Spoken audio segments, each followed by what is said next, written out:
The ongoing violence in Africa's newest country has created the continent's largest refugee crisis. Via Skype from Geneva, Babar Baloch, UNHCR spokesperson. We now have 1.5 million refugees that have fled South Sudan, seeking safety and taking refuge in the neighboring countries.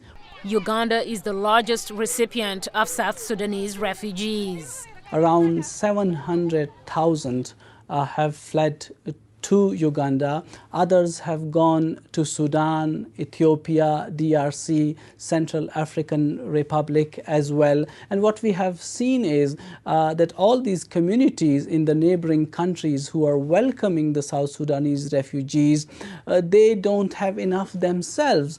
Sida Hawa and her 6 children recently arrived in Kuluba, a small town in northern Uganda. I had just planted some crops and I was waiting to harvest. I lost everything because of the war. They are killing people. Raymond Tawongo barely escaped his hometown on an old bicycle. He lost everything when his village was attacked. Look at me. I'm wearing torn, dirty clothes. We sleep in the bush. This is a terrible situation. Hawa and Tawongo are among the thousands of refugees streaming into Uganda since intense fighting broke out again in July following the collapse of a peace deal between the government and opposition forces.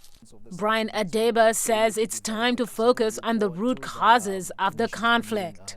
These charades that are taking place, like the national dialogue, which is not inclusive, the statements by JMEC, the organization that is supposed to oversee this peace agreement, the statements that allude to the fact that, hey, everything is moving on smoothly.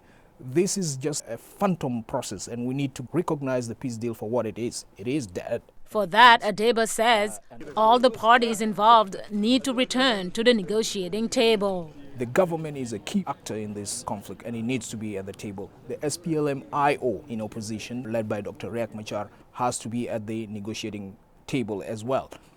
But we also have to be cognizant of the groups, the armed groups that have come up.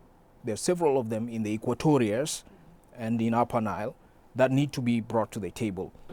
The Joint Monitoring and Evaluation Commission has called upon all the parties involved to cease all military activity. Mariama, Diallo, VOA News.